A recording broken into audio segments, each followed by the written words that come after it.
शायद देखिए तो यहां से क्या,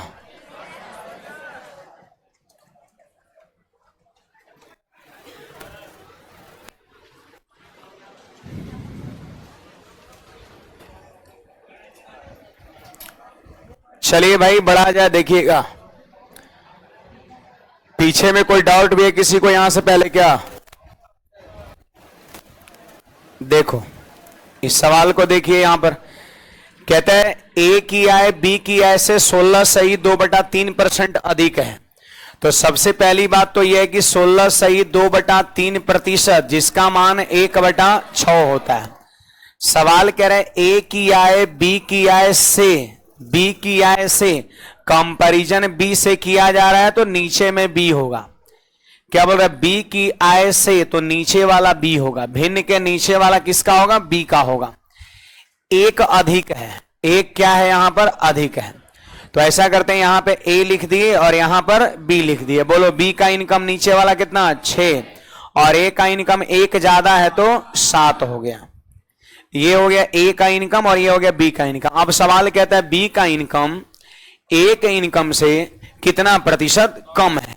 सवाल कहता है बी का इनकम ए के इनकम से कितना प्रतिशत कम है। बोलो इससे ये कितना कम है? 1 कम है बटा 7 और गुना 100 आपका। तो 1/7 का मान क्या होता है? 14.2/7%। ऑप्शन नंबर कौन सा? डी हो जाएगा। तो सवाल कहता है कि 1/6 ज्यादा है ना? मतलब यह है कि 6 अगर बी है तो ए कितना होगा? 1 बढ़ा दो 7 हो जाएगा आपका। सही बात है। बी यदि 6 है तो ए कितना होगा? 7 आपका होगा। अब सवाल उल्टा पूछा है कि बी ए से कितना प्रतिशत कम है। तो कम कितना है? 1। किससे? ए से। उसको लिखेंगे नीचे। प्रतिशत निकालने के लिए 100 से गुणा करेंगे, हमारा आंसर हो जाएगा।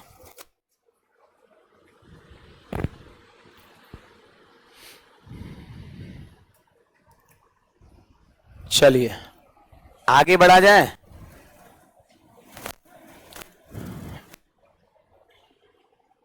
सुधीर कुमार कल पढ़े भी नहीं किए थे, छुट्टी कर दिए थे। यहीं तक तो शायद थोड़ा सा टेक्निकल प्रॉब्लम हो गया, छोड़ दिए थे।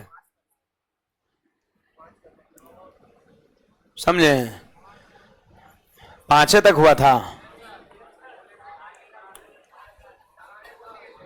अच्छा बनाने के लिए दिए थे। हाँ 5 तक बता के बनाने के लिए। तो वही तो पूछ रहे, कोई डाउट है तो बोलिए। हो गया था साहब।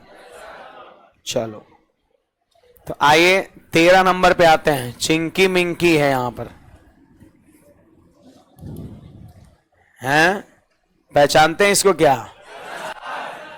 आपका पड़ोसी है? तो आप कैसे कर पहचानते हैं? कह रहा है चिंकी की आय, पढ़ो, मिंकी की आय से इतना प्रतिशत अधिक है। ऐसे तो दोनों सेम ही दिखती है ना?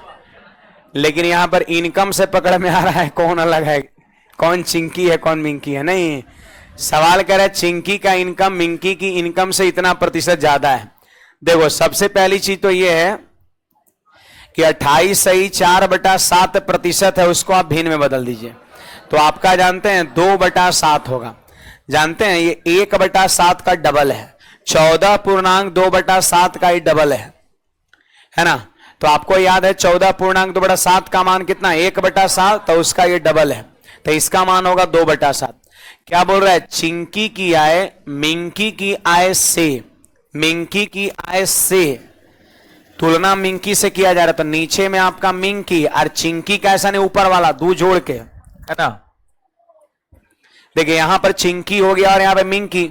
मिंकी का है 7 और चिंकी का अधिक है, 2 अधिक है तो 7 2 9।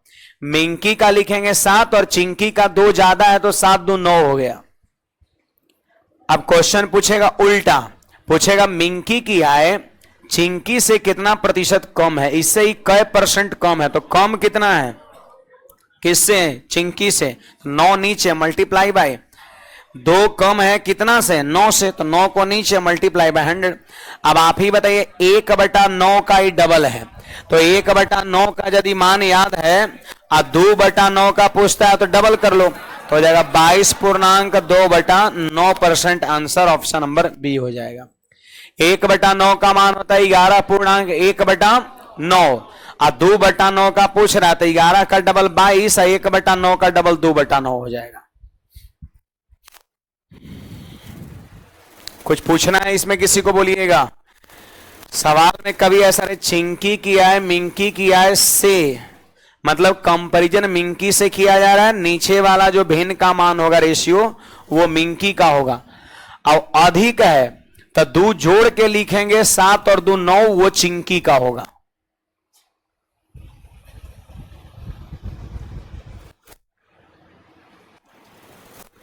चलिए आगे बढ़ते हैं।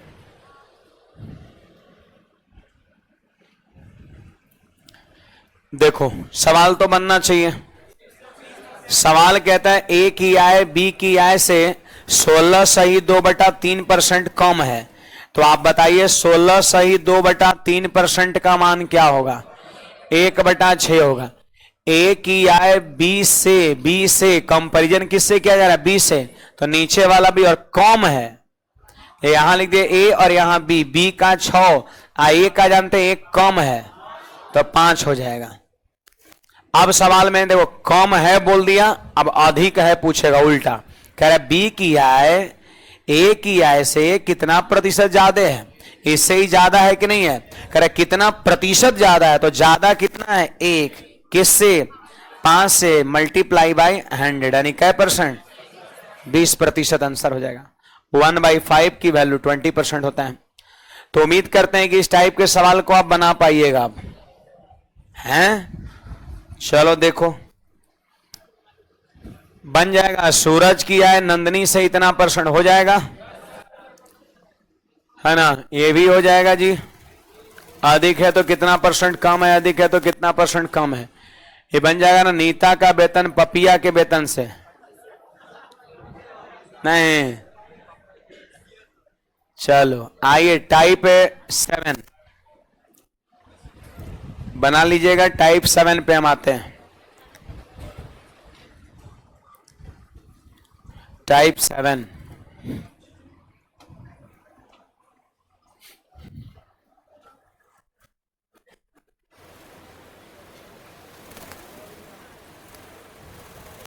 देखो, आपको मैंने इफेक्टिव फॉर्मूला पढ़ाया था ना, प्रभाव सूत्र। ए और बी, ए बी फॉर्मूला भी उसको लोग कहता है। ए बी फॉर्मूला कहता है, प्रभाव सूत्र कहता है ना? तो उसका यूज जो है हमने 2 जगह पढ़ाया था। पहला नंबर जो है उसका यूज होगा, जानते हैं कहां? क्रमागत वृद्धि या कमी के केस में, है ना? और दूसरा नंबर आपका होगा गुणात्मक संबंध के केस में। जहां गुणात्मक संबंध होगा वहां लगेगा और जहां क्रमिक रूप से वृद्धि कमी हो रहा होगा वहां लगेगा। 2 ही जगह प्रभाव सूत्र लगता है।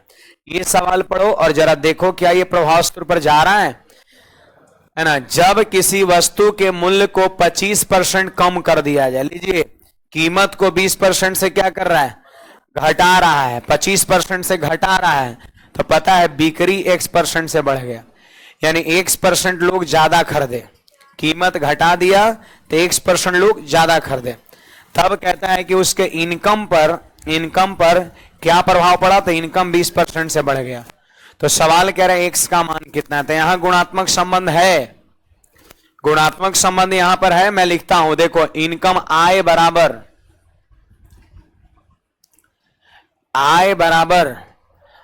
मूल्य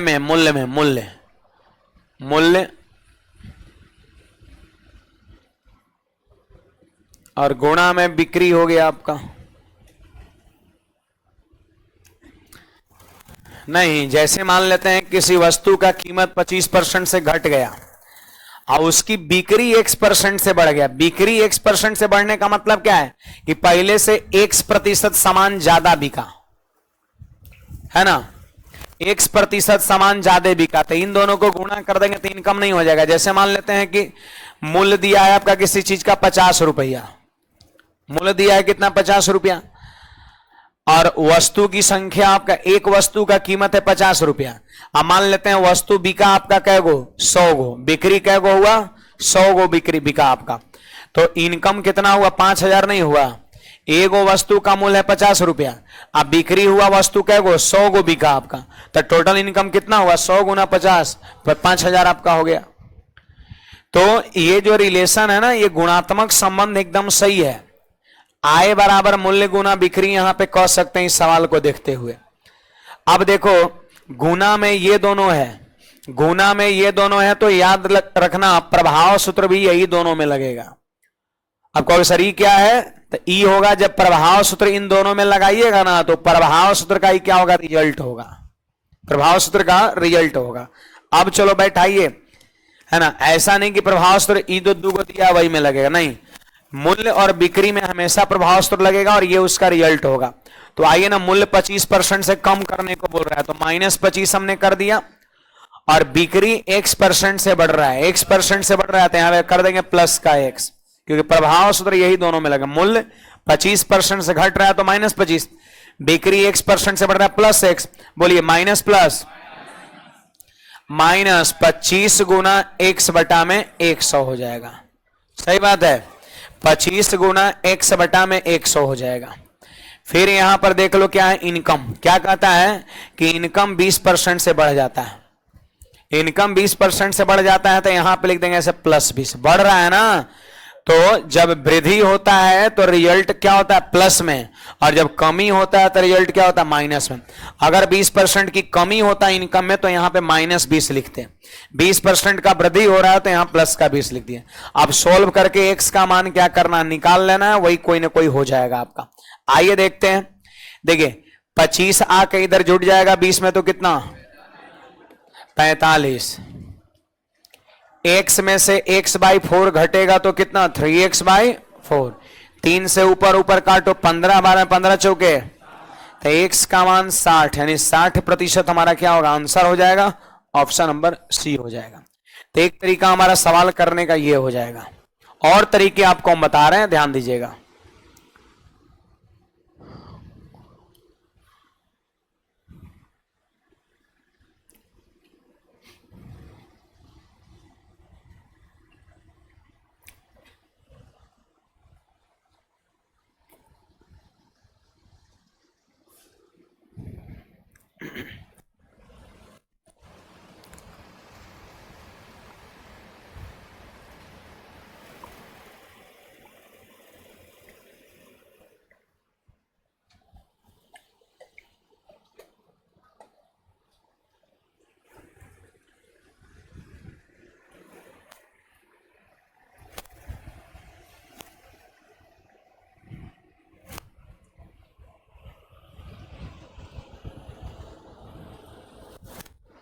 लिख लिए सभी लोग। तो एक रूल हमारा यहां पर ये हो जाएगा, बहुत जानते हैं, बहुत लोग ये सोच लेता है कि 2 गो दिया है ना, परसेंटवा लगा दो, ये दोनों प्रभाव सूत्र ये निकल जाएगा, ऐसा कुछ नहीं होता है। जो गुणा में रहेगा फॉर्मूला में, फॉर्मूला लिखिए, और जो गुणा में रहेगा प्रभाव सूत्र वही दोनों में लगता है, और जो इधर है समझो इस प्रभाव सूत्र का ये रिजल्ट है। अगर इनकम बढ़ रहा है तो प्लस साइन के साथ लिखो, अगर घट रहा है तो उसको आप माइनस साइन के साथ लिखो। इसमें कोई डाउट है किसी को? दूसरा नंबर और में देखिए कैसे कर सकते हैं। देखो इस सवाल करना है तो सोचना तो ही पड़ेगा, ये आपको आना चाहिए, समझ में आना चाहिए कि मूल्य आप बिक्री गुना होगा तबे आय होगा, है ना। किसी वस्तु का मूल्य, एक वस्तु का मूल्य और कितना वस्तु बिक रहा है, जब उसको मल्टीप्लाई करेंगे तभी इनकम पता चलेगा आपका। सही बात है। तो ई रिलेशन, इसका मतलब समझ में आना चाहिए सवाल देख, तभी ये सवाल हिलेगा, चाहे कोई भी तरीके आप लगा लो। यहां पर देखिएगा हमारा क्वेश्चन किससे है? बिक्री से क्वेश्चन है। बिक्री कितना % से बढ़ेगा, है ना क्वेश्चन है। तो एक बात बताओ, यहां से आप बिक्री बराबर अगर आपसे हम पूछे तो आप क्या लिख सकते हैं? बिक्री बराबर हम क्या लिख सकते हैं? आय बटा में मूल्य लिख सकते हैं, ये तो लिख सकते हैं ना। तो ऐसा करिए, क्वेश्चन में आय का तो परसेंटेज दिया हुआ है, अब मूल्य का भी दिया हुआ है, तो आप लिख लो। अब बिक्री बनाने के लिए बटा कर लीजिए, है ना। देखिए मैं दिखाता हूं, यहां पर आपका हो गया आय। सवाल क्या करेगी? आय 20% से बढ़ गया, बोलो 20% का मान 1 बटा, और 1/5 बढ़ गया, इनकम 1/5 बढ़ गया, मतलब पहले था 5, पहले था 5 और हो गया 6। सही बात है। अब देख लीजिए आय और बटा मूल्य। अब हम नीचे में मूल्य लिखेंगे, अब हम नीचे में लिखेंगे मूल्य। तो मूल्य के बारे में पढ़ो। 25% का मान कम हो गया, मतलब पहले मूल्य था वस्तु का 4 और अब हो गया 3। पहले था वस्तु का मूल्य 4 और अब हो गया 3। अब देखिए हमारा क्वेश्चन बिक्री से है, तो हम चाहते हैं यहां पर बिक्री लिखना, हम चाहते हैं बिक्री लिखना। तो बिक्री बराबर क्या होता है, आय बटा मूल्य। तो यहां लिखेंगे ऐसे 5/4 अनुपात 6/3 से कट जाएगा 2 बार में। तो बोलो 4 जाके गुना हो गया तो 5/8 हो गया। 9 4 2 8। इसका मतलब है कि पहले बिक्री था कितना 5 और अब हो गया 8। तो ये तो पूछ रहा है कि बिक्री कै % से बढ़ गया, उसी का नाम तो बोल रहा है X%। कै % से बढ़ गया, तो बोलो बढ़ा कितना 3/5 गुना 100। ऐसे ही बना सकते हैं आप, नहीं ऐसे भी आप चाहे तो बना सकते हैं।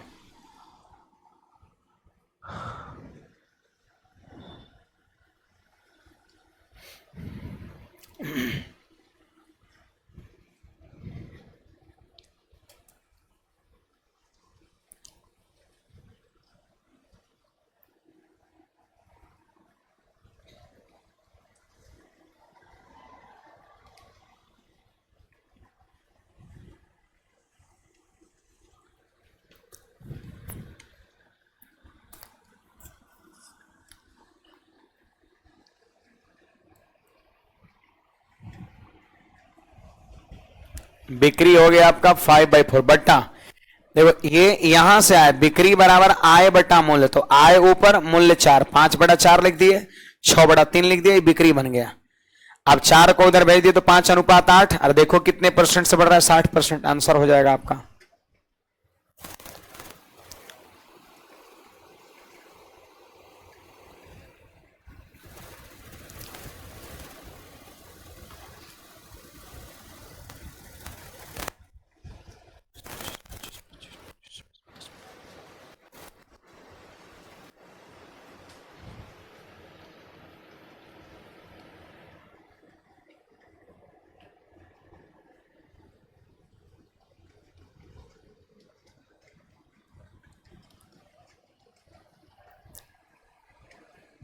लिख लिए।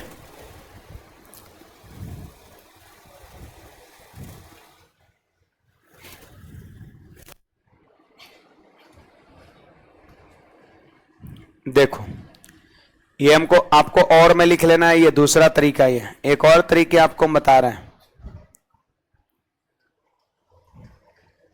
देखो सवाल कहता है जब किसी वस्तु के मूल्य को 25% कम कर दिया जाए तो उसकी बिक्री X% बढ़ जाती है और बिक्री आय में 20% का वृद्धि होती है। बोलिए मूल्य को 25% से कम कर दिया जाए, मतलब यह है कि 100 था, हैं 100 था और उसको कर दिया गया कितना 75 कर दिया गया, 25% कम। तो 100 में 25% कम करेंगे तो कितना देगा 75। और जबकि इनकम 20% से बढ़ गया, इनकम 20% से बढ़ गया, इनकम हो गया कितना 120 हो गया, इनकम हो गया 120 हो गया, 120 हो गया। तो सवाल कहता है कि कितना एक्स का मान बताओ, बिक्री कितना % से बढ़ा। इसका अर्थ यह हुआ कि 75 से 120 पर जाना है। देखो पहले 25% घट गया, नहीं 100 से घट के 75 पे आ गया। अब इनकम 20% से बढ़ गया, नहीं 100 से 120 पे पहुंच गया। तो कहता बिक्री कितना बढ़ा है, कै % बढ़ा है। तो बताइए कितना बढ़ा है 45। किस पे बढ़ा है 75 पे। तो बटा 75 और गुना 100, इसको आप काट लो 60% आपका हो जाएगा। ऐसे भी आप और में कर सकते हैं। 25% घटा दिए 100 से तो हो गया 75। जबकि जो है इनकम बढ़ के 120 हो चुका है, तो कह रहा बिक्री कितना बढ़ाना होगा है ना। 75 को 120 पर लाने पे कितने का वृद्धि करना होगा, तो 75 से 120 कितना ज्यादा है, 45 ऊपर, अब बटा 75, 75 में वृद्धि करना है, नीचे मल्टीप्लाई बाय 100, सॉल्व करिए 60% हो गया। तो इस तरीके से भी इस तरह के सवाल को हम कर सकते हैं। चलिए बाकी हम आगे बढ़ेंगे और इस तरह का अनेकों सवाल आगे आपको मिलेगा।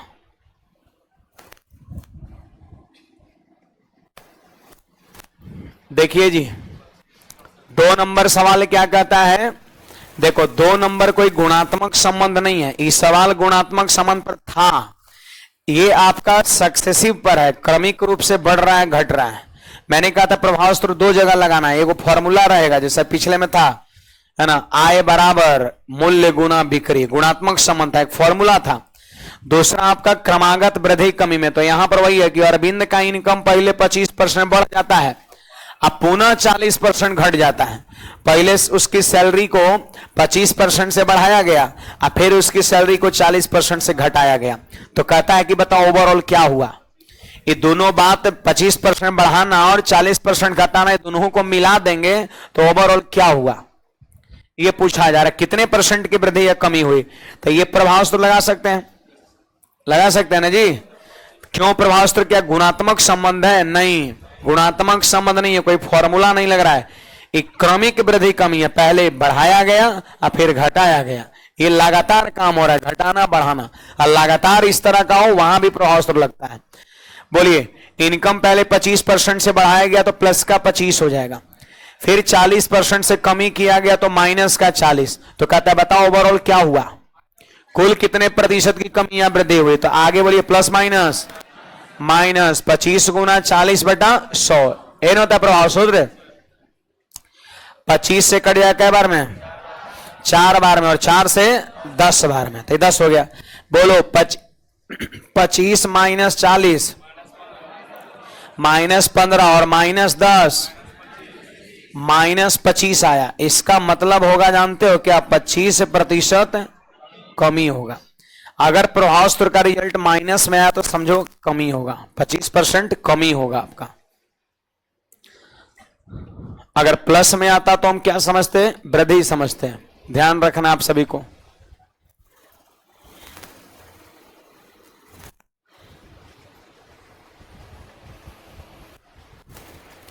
बढ़े आगे, कहेगा और में बताइए कैसे कर सकते हैं, तो और में आप बनाना चाहें तो ऐसे बना सकते हो।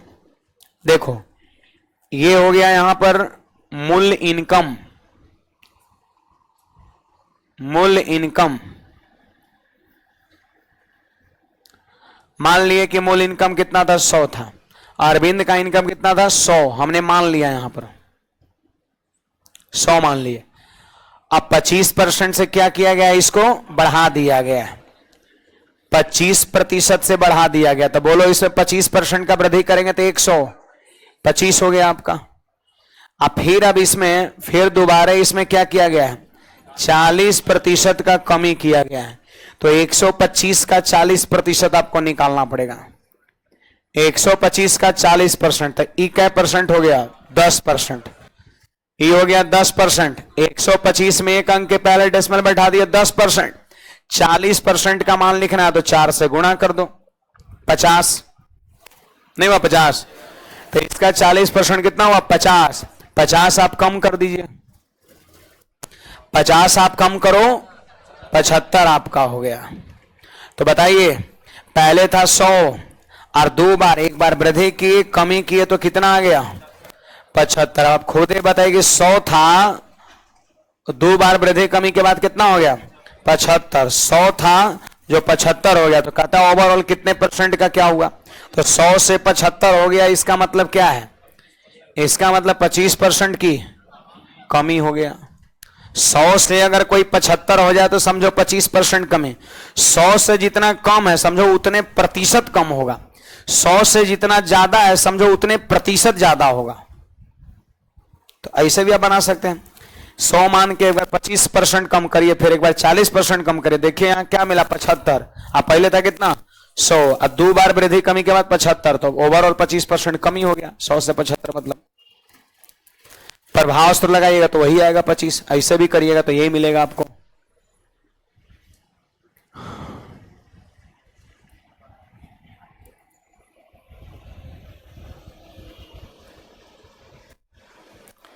ऑनलाइन वाले विद्यार्थी कोई समस्या है बोलिएगा।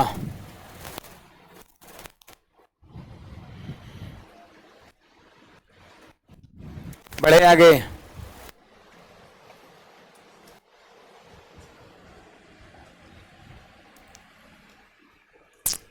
बोलो जी, बन जाएगा 69% हो गया। अरविंद का इनकम पहले 30% से बढ़ा, पुनः 30% से बढ़ा, तो सक्सेसिव का केस बन गया। पहले 30% से बढ़ना, फिर 30% से बढ़ना, तो ओवरऑल कितना बढ़ेगा? तो 30 प्लस 30 प्लस 30 गुना 30/100, तो 30 30 60 और 3 3 9 69 हो गया आपका। हो जाएगा जी। हाँ हाँ, रेशियो भी लगेगा, क्या नहीं लगेगा, चलो वो भी लगाते रहे। एक तो ये तो लगेगा ही प्रभास्त्र, प्लस 30 प्लस 30 गुना 30/100, नीचे 2 जीरो, ऊपर 2 जीरो कट गया, 30 और 30 60 और 3 3 9 और जुटेगा, तो कितना? 69% आपका वृद्धि आंसर हो गया। और में रेशियो भी लगेगा। बोलो 30% का मान क्या 3/10 होगा? है 30% को 30/100, एक को ऊपर नीचे जीरो कटेगा तो 3/10 वृद्धि हो रहा है, वृद्धि हो रहा है, वृद्धि हो रहा है। इसका मतलब क्या होगा? इसका मतलब होगा कि 10 से 13 हो गया, आप फिर दोबारा 10 से 13 हो गया, फिर दोबारा 10 से 13 होगा, 10 से 13 एक बार, फिर दोबारा 10 से 13 गुना करिए, बताइए कितना हो गया? 100, और यहां 169 आपका हो गया, है ना? तो बताइए कै % से बढ़ा? 69% से बढ़ा। नहीं,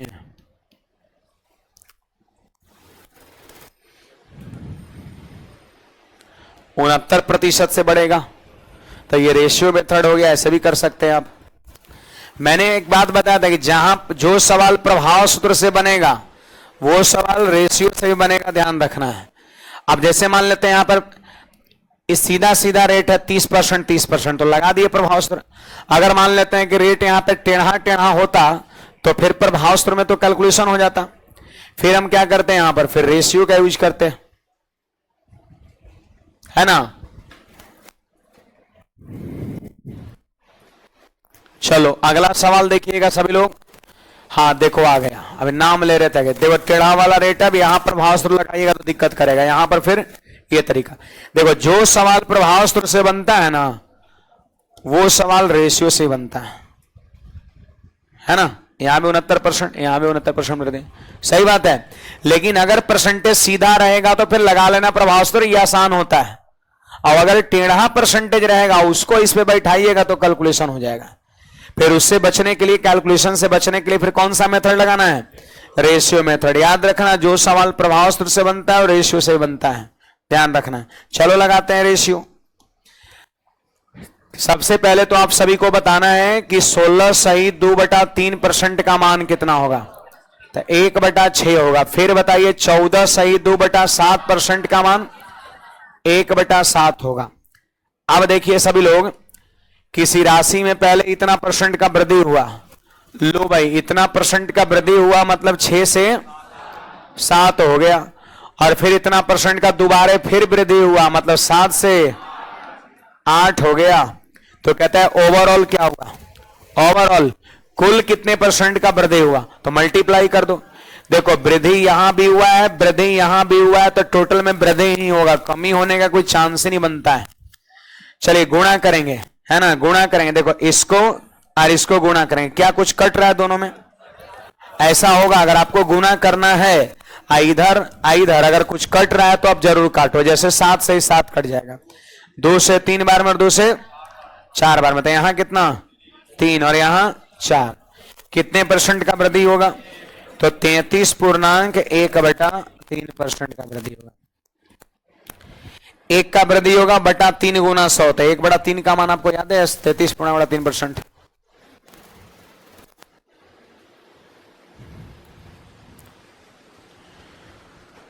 संदीप यादव बोलो भाई क्या समस्या है? लिख रहा है पूरा समस्या है सर। बताओ समस्या क्या है? हाँ पूरा समस्या है तब समझो जिंदगी में तारा समस्या है। पढ़ना लिखना है नहीं। बताइए क्या प्रॉब्लम है, इसमें डाउट है तो हम बताते हैं। कमेंट में ही नहीं लिखना है कि पूरा समस्या है, जो समस्या है वो लिखिए। अब थोड़ा टाइप करे में टाइम लग जाएगा, तब तक हम आगे बढ़ जाएंगे। आप लोग को कोई डाउट है? आप लोग को भी किसी को पूरा समस्या है? कहेगा हमारा नाम है सर समस्या है।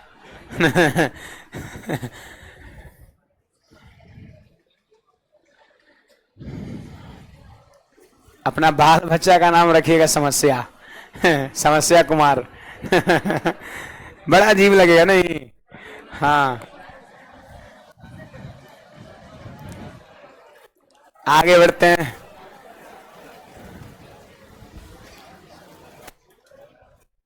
बढ़े हैं।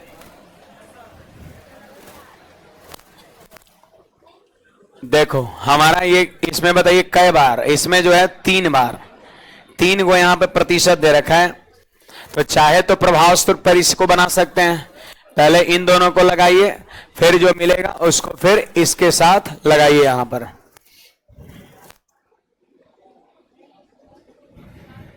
हाँ, समस्या ये है कि सीजीएल का कट ऑफ 169 गया है। 169 गया है, सही बात है ना?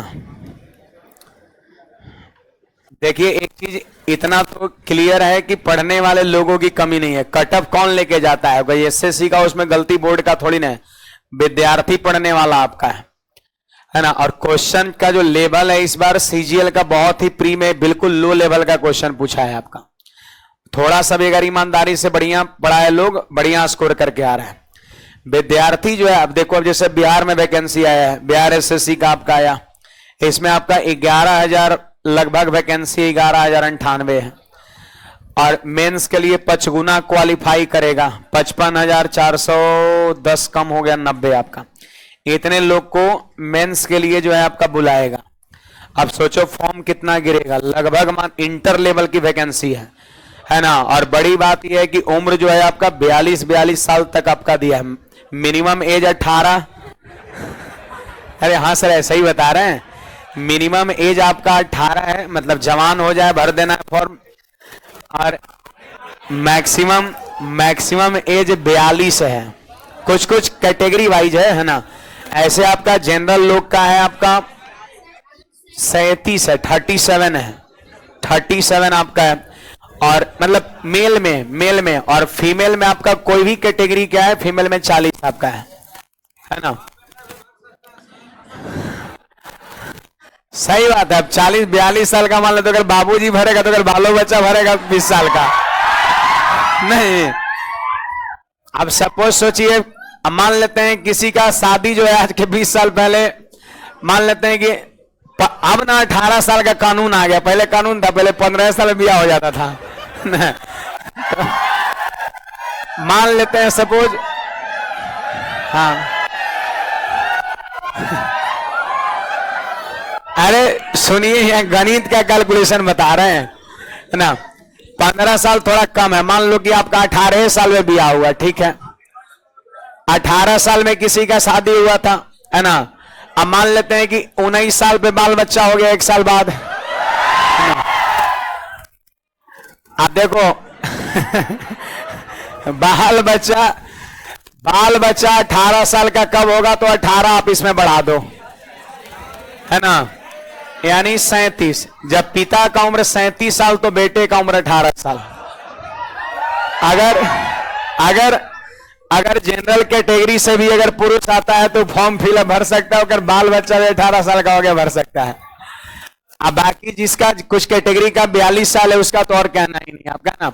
और वो भी हमने मान रखा है कि 18 साल की उम्र में उसने शादी किया है। अब 15 साल का हो गया तो समझिए उसका दोनों तीनों बेटा भर सकता है नहीं। मतलब घरे में कंपटीशन हो जाएगा, है ना, बाले बच्चा से हो जाएगा। तो यही, हाँ, मैं कह रहा था कि यही कारण है। इसमें लगभग मान के चलो फॉर्म आपका 35 से 40 लाख तो कंफर्म है आपका जाएगा। और उसमें जानते हैं नोटिफिकेशन में क्या लिखा है? नोटिफिकेशन में लिखा है कि 40,000 तक फॉर्म भराएगा तब एग्जाम होगा। यही भी कंडीशन लगाया है। बताइए ना, यहाँ 40 लाख गिरे वाला है 40,000 का, और फिर लिखा है कि 40,000 से जब ज्यादा फॉर्म गिरेगा तो अनेक चरणों में होगा। ये बात सही है, लेकिन पहले लिखा है कि 40,000 फॉर्म गिरेगा तब एग्जाम होगा। ये कोई लिखने की बात है ना? तो 40 लाख गिरने वाला। अब सोचो जरा, 40 लाख फॉर्म गिरेगा आपका, आई 55,490 लोग को वो मेंस के लिए क्वालिफाइड कराएगा। कट ऐसे क्वालिफाइंग मार्क्स तो आपका कम ही है, आपका 35%, 37%, 32% ऐसे आपका दिया हुआ है। लेकिन आपको क्या लगता है, उसको जानते हैं, उसको 60, 70% या 80% वाला इतना लोग मिल जाएगा। वो 35% कोई वैल्यू है?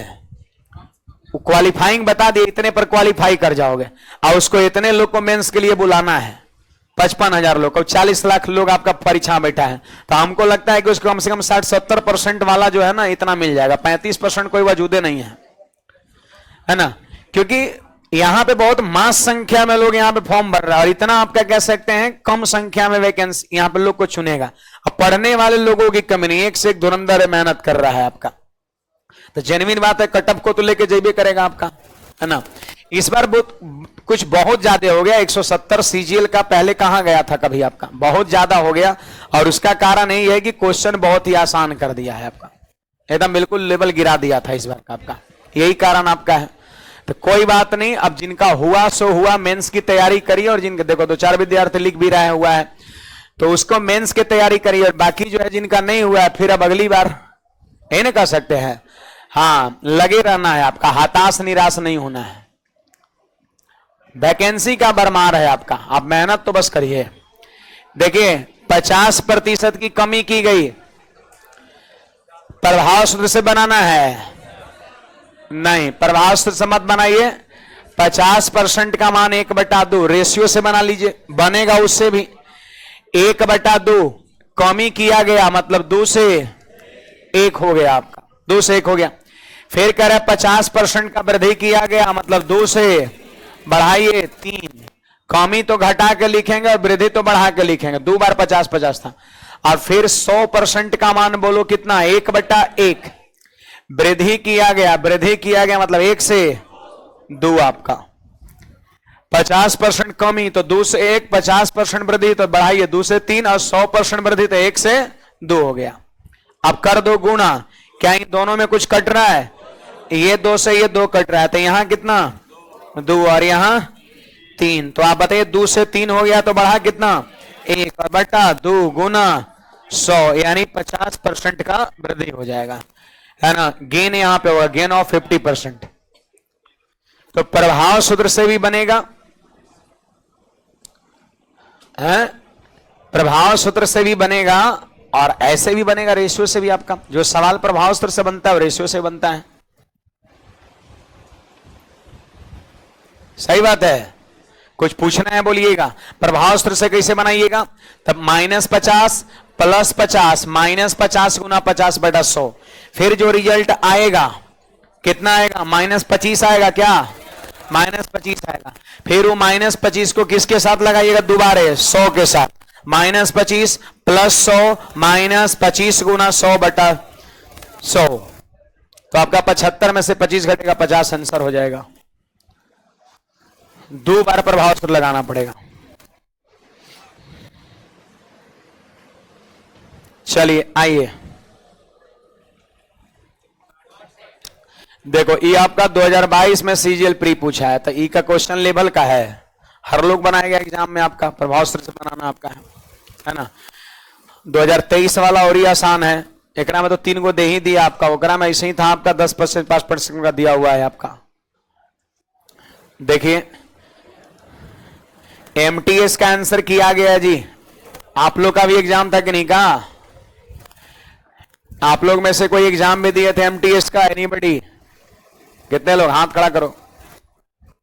कुछ लोग लगभग 10-15 लोग के आसपास में। तो एमटीएस का आंसर किया चुका है, आप लोग अपना आंसर भी मिला लीजिएगा, ठीक है? और दूसरी नंबर चीज, ये 27 शिफ्ट में आपका हुआ था, 27 शिफ्ट में एग्जाम हुआ था इस बार। कुछ दिन पहले ही एग्जाम खत्म हुआ और 2-3 दिन के गैप पर ही आंसर की झट से दे दिया आपका। और टेलीग्राम पर भी हमने झट से डलवा दिया है ना? टेलीग्राम पर भी हमने झट से जो है आंसर की डलवा दिया है ना। अब आपको क्या करना है, आप अर्थमेटिक आधा से ज्यादा पढ़ चुके हैं, है ना, तो आप एमटीएस के आंसर की टेलीग्राम पर जाइए, अंकुश सर ऑफिशियल पर, उसको डाउनलोड करिए और मैं गणित के सारे सवाल को आप क्या करिए, देखिए और मिलाइए कि जो हम पढ़ाए हैं वही आया है कि नहीं आया है। हमारा दावा है 100%, है ना, हमारा हम देख के बोलते हैं, हम सब देखे हुए हैं ना। हमारा दावा है कि जो हमने पढ़ाया है, जो हमारे मटेरियल में है, जो हम पढ़ाते हैं वही पूछा गया है।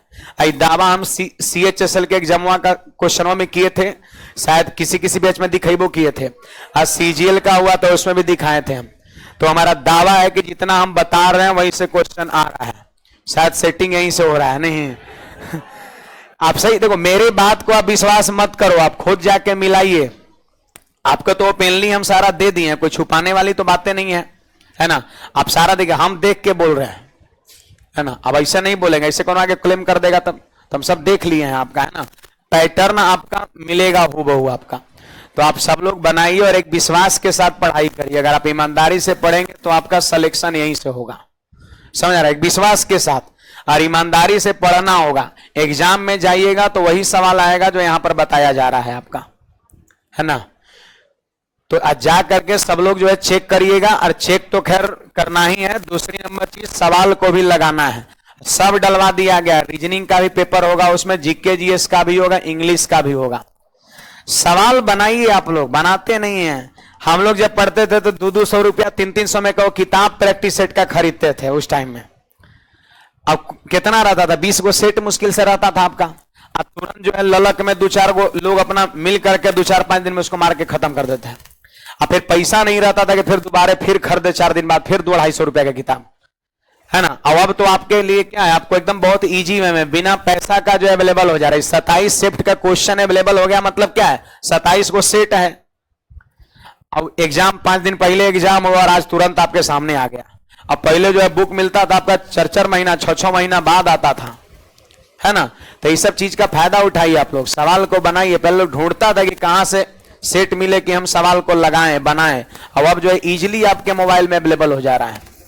तो बनाइए, समय दीजिए, है ना। कटअप बढ़ाने का यही रीजन है कि पढ़ने वाले लोगों की कमी नहीं है। अगर आप सोच रहे हैं 2-4-5 घंटा पढ़ करके कि हम बहुत कुछ 30 मार खान है, तो ये आपकी गलत फहमी है ना। आप बिल्कुल एकदम कह सकते हैं गलत फहमी में है। पढ़ना होगा, आपको समय देना होगा पढ़ाई में। समय क्या मतलब 8 घंटा से कम ना, 8 घंटा एकदम दबा के देना होगा आपका। सेल्फ स्टडी क्लास वाला छोड़ दीजिए, सेल्फ स्टडी 8 घंटा आपका। अब 8 घंटा सेल्फ स्टडी करेंगे, 2 साल के अंदर में आपका नौकरी हो जाएगा। जो पढ़ रहा है उसका नौकरी भी हो रहा है, ऐसा नहीं कि आपको हम फ्रस्ट्रेट कर रहे हैं, डेमोलाइज कर रहे हैं। जिसका जो पढ़ रहा है उसका सिलेक्शन हो रहा है आपका। 8 घंटा कम से कम जरूर पढ़िए। अगर 2-4 घंटा 2 घंटा 3 घंटा पढ़ रहे हैं तो पढ़ाइए, छोड़ दीजिए, होने वाला नहीं है आपका। अगर जो ऐसा कर रहा है कोई मतलब है नहीं है, समय बर्बाद कर रहे, कुछ और कर लीजिए इसके जगह पर। जब तक यहां आप हार करके पीछे जाइएगा तब तक उस क्षेत्र में बहुत अच्छा कर जाइएगा, समझ आ रहा है। तो मैं सच्चाई बता रहा हूं, आप मेहनत करिए सब लोग, 8 घंटा कम से कम पक्का, है ना। पढ़ो पढ़ो पढ़ो, ना पढ़िएगा तो फिर हमारे बात फिर बाद में याद पड़ेगा, सही कहते थे, हम नहीं सुने थे, है ना। आइए आगे बढ़ते हैं। 20% का वृद्धि कर दी गई है। अब पुनः इतना % का वृद्धि, पुनः इतना % का वृद्धि। आपको लग रहा है सक्सेसिव का केस है, पहले बढ़ाया गया फिर बढ़ाया गया फिर बढ़ाया गया। तो देखो प्रभाव सूत्र लगाएंगे तो कैलकुलेटिव हो जाएगा। कौन सा मेथड लगाएंगे, रेशियो। इसका मान भिन्न में 1/5, वृद्धि तो 5 से 6 हो गया, इसका मान 1/6 तो 6 से 7, और उसका मान 1/7 मतलब 7 से 8 हो गया। 60 से इसे गुणा कर दीजिए। अब गुना करिए तो कट रहा है, 7 से 7 कट गया, 6 से 6 कट गया, तो यहां 5 और यहां 8 % वृद्धि निकालिए। 60% आंसर, सॉरी हाँ कितना बढ़ा, 3/5 गुना 100, 60% आंसर हो जाएगा। तो यही तो है इसका सवाल का सॉल्यूशन बस। चलिए तो इधर जो है देखो ये सवाल बन जाएगा 1% की कमी होगा, ऑप्शन नंबर बी। यहां पर ये भी सवाल बन जाएगा 4% की कमी होगा, ऑप्शन नंबर ए। है ना, ये सब डाटा याद हो जाता है। 20% बढ़ रहा है, 20% घट रहा है, 2 दूना 4, 4% कमी। फिर देखो 25% बढ़ रहा है, 25% घट रहा है, तो 25 से 625, 6.25 कमी। ऑप्शन नंबर सी हो जाएगा। प्रभाव तो नहीं लगाना है। यहां पर देखो 10% घोटाला और 10% घोटाला, देखो इसको बता रहे, घोटाला का अर्थ लाभ होता है। अगर कोई घोटाला कर रहा है तो नुकसान के लिए थोड़ी ना कर रहा है, फायदे के लिए कर रहा है। तो यहां पर देखो, एक व्यापारी गलत तराजू के माध्यम से खरीदते समय 10% का घोटाला करता है ना, और फिर बेचते समय 10% का घोटाला करता है, तो ओवरऑल घोटाला कितना, +10 +10 10 गुना 10/100 कितना हो जाएगा, 21% हो जाएगा आपका। घोटाला का अर्थ यहां पर लाभ, और उसको प्रभाव सूत्र में हम प्लस साइन के साथ लिखेंगे।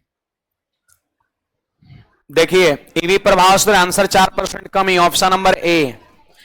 ये आपका 6.25% कमी, ऑप्शन नंबर सी। 20 20 20 20 20 20 20 नहीं, 44 गलती है। हाँ देखो, हाँ बटा 9 वाला होगा। देखिए सवाल को समझिए, सवाल की भाषा को करें। एक संख्या में पहले 20% और पुनः 20% की वृद्धि की गई। पहले 20% से बढ़ाया गया, अब पुनः 20% से बढ़ाया गया, तो +20 +20 अब +20 गुना 20/100। सही बात है। पहले 20% से बढ़ाया गया, पुनः 20% से बढ़ाया गया, तो +20 +20 +20 गुना 20/100। देखो 2 जीरो नीचे, ऊपर कटा कितना, 44%। यानी देखो 20% 2 बार बढ़ाने का मतलब है 44% से बढ़ाना, है ना। क्या कहता है कि एक संख्या में पहले 20% पुनः 20% की वृद्धि की गई, मतलब संख्या पहले कितना था 100 और हो गया कितना 144। पहले संख्या था 100 और इसमें 2 बार बढ़ाया गया तो हो गया 144। अब कह रहा है बढ़ी हुई संख्या को, मतलब 144 को कितने प्रतिशत कम किया जाए। ये बढ़ी हुई संख्या 144 है, कहता है इसको कितना प्रतिशत कम किया जाए कि पहले वाले संख्या के बराबर हो जाए। इसको कितना प्रतिशत कम करे कि पहले वाले संख्या के बराबर हो जाए। तो बोलो इससे ही कितना कम है, 44 और बटा में 144 और गुना 100। बोलिए 44 की कमी किसमें करना है, इसी में ना, ताकि ये 100 के बराबर हो जाए। तो नीचे में लिखेंगे, जिसमें कमी होगा वही नीचे में, जिसमें वृद्धि होगा वही नीचे में। आप काटिए जितना हो सकता है। देखो 4 से 11 बार में और 4 से 36 बार में, 4 से 25 बार में और 4 से 9 बार में। अब तो नहीं कटेगा, 9 से ही दोनों कटेगा, नहीं कटेगा, मतलब नीचवा में 9 पक्का रहेगा और एक के जगह 9 ही है, बाकी किसी ऑप्शन में 9 है, तो पक्का आंसर यही होगा 30.5/9%। तो ये थोड़ी ना कहता है कि 20% वृद्धि हुआ, टोटल वृद्धि कितना, नहीं, कहता है कि बढ़ गया, उसके बाद फिर घटा के पहले वाले पे लाना है, कितना प्रतिशत घटाना होगा। तो 144 को घटा के 100 पे लाना है, तो कितने कमी 44 बटा 144 गुना 100, इतना % आंसर हो जाएगा। समझ में आया बात है। तो बाकी जो है आज की सेवा यही समाप्त करेंगे। नेचर 2 से वापस हम कल के क्लास में मिलेंगे। गर्ल्स लोग पहले निकलेगी।